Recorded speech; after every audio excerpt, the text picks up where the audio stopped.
Pete Owens is Vice President of Marketing for the Dollywood Company. Welcome. Nice to have you here. Nice. Thanks, Brian. We are at Dollywood, and full transparency, full disclosure, Pete and I worked together 26 years ago. Absolutely. At a TV station in Knoxville, Tennessee. So it's a bit of a reunion. It is a bit. Which is very nice. But I want to talk to you about Dollywood. It has obviously grown in both size and significance over the decades. But let's start with what's new. What is new at Dollywood, and why should people come and visit? So this year, we're actually building the largest thing we've ever built for the park itself. It's called Night Flight Expedition. It is a brand new indoor immersive roller coaster. It is really 4 experiences. So you're going to be able to fly. You're going to be able to float like you're on a lake. You're going to whitewater raft, and then it will function just like a roller coaster. So you'll be doing things that maybe you're familiar with in a different environment. But the storyline is all about nighttime in the Great Smoky Mountains and where all of that bioluminescence and all of those cool creatures and plants come from. And it's called Secret Lake. The heritage of East Tennessee is really important to Dollywood, obviously. I mean, it started out with a different name. Dollywood wasn't always Dollywood, right? But with the influence of Dolly Parton on the park, it has taken on a lot more of the personality and characteristics of East Tennessee. Well, she's the most colorful thing to come out of the Smokies, and so we like to try to capitalize on those things. Things that are specifically about her, but more her stories and Smoky Mountain stories. It is true. The first thing that was on the place where Dollywood is the train.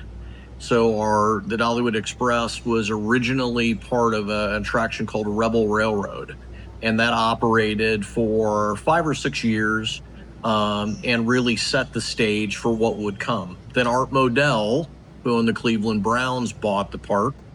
He turned it into an attraction called Gold Rush Junction, and that operated until 1975 when Jack and Pete Hershend bought the park. They created Silver Dollar City, Tennessee, and that operated from 1976 to 1985 when they partnered with Dolly to create Dollywood. And so this is the 41st season of Dollywood. The 40th year, 41st season for Dollywood. And you said it off the top. We have really grown a lot since that time. The first year that we became Dollywood, from Silver Dollar City to Dollywood, attendance doubled, and it's continued to grow through the years. And the park does over 3.5 million guests a year just at the dry park. We have a water park called Dollywood Splash Country that'll do about another 500,000 guests. And then we have 2 resort hotels that are part of that complex that's here in Pigeon Forge, Tennessee. And Pete, people come not just from the United States, but I'm sure from all over the world. And repeat business is really important for any theme park. How do you ensure that the guests have a quality experience and want to come back or drive from, let's say, Sylvania, Ohio to near Knoxville in order to be here? Well, to us, it's all about the relationship with the guests themselves. So we really, that whole what would Dolly do idea is true for all of our hosts. So we have to hire friendly people. It's about hiring friendly for us, but it's about creating their best day of the year if you're coming as a guest. The opportunity is a welcoming experience, one that is maybe different than you would have anywhere else. It's a combination of true Southern hospitality, but great entertainment, very unique ride attractions and different experiences. Some Smoky Mountain heritage, amazing food. We like to say surprisingly great food, because most theme parks just have burgers and fries, and you can get a lot of different things at Dollywood. But it's really a combination of those things. One of the things you'll hear, our tagline that we have in a lot of our spots, is love every moment. And it really is about trying to create those moments that will bring families closer together. This is really a multi-generational experience. So whatever size or shape of your family, so it could be a couple, could be an older couple, could be mom and dad and the kids, or grandparents and the kids, or a whole combination of that. We have a lot of grand trippers that come with their grandchildren because there's so much to do for families that they can do together. And whenever we build an attraction like Night Flight Expedition is going to be one that an average 6-year-old can ride with mom and dad and grandparents if they'd like to do that, because we like to create comfortable fun for people that is in a storytelling environment, but something that's super unique. As we were talking before we started the interview, the theme park business is increasingly competitive. I mean, we all know about Disney. Mm-hmm.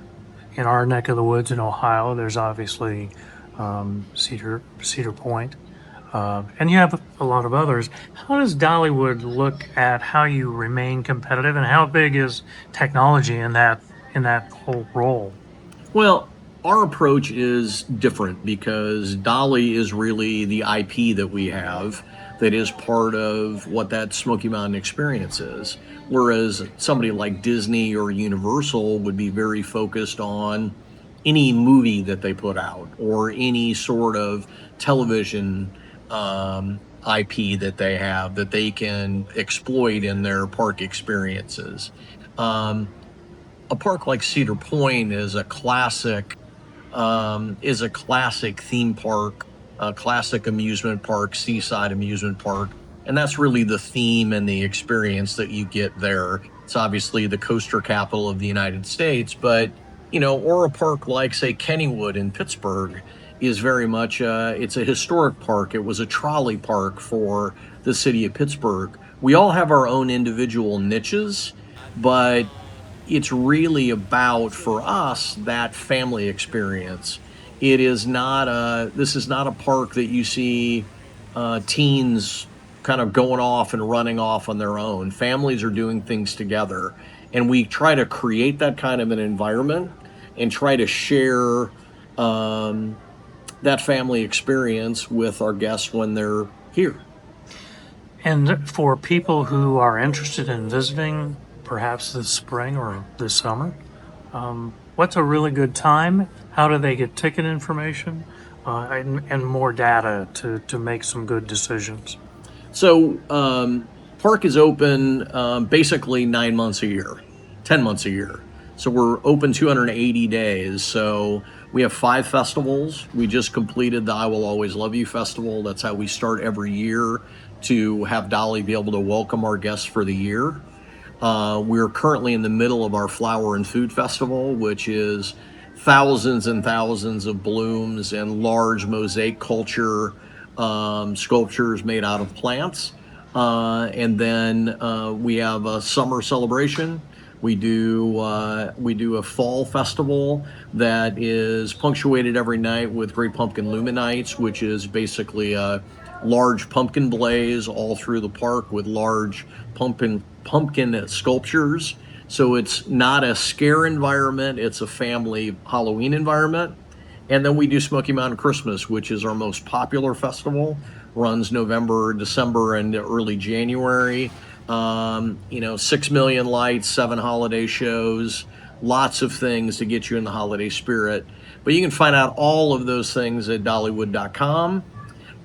Check us out on all of the social channels, both Facebook and Instagram and TikTok, where you can learn a lot about what we have going on at any time during the year, and that's where you can get tickets also. And you just were named like favorite attraction or favorite amusement park, is that right? So 3 out of the last 4 years, Dollywood has been TripAdvisor's #1 theme park in North America. Congratulations. And we take that very seriously because real consumers are the ones that are giving reviews for that. It's not some folks in a room voting. It is really the folks that are driving here, spending their money, visiting with us, and they enjoy their experience and they tell other people about it. Well, it's great to be with you. Pete Owens, Vice President of Marketing for Dollywood Company. I want to talk more about Dolly herself, as well as more about Dollywood in our next segment. Until then, I'm Brian Turing on WSYL.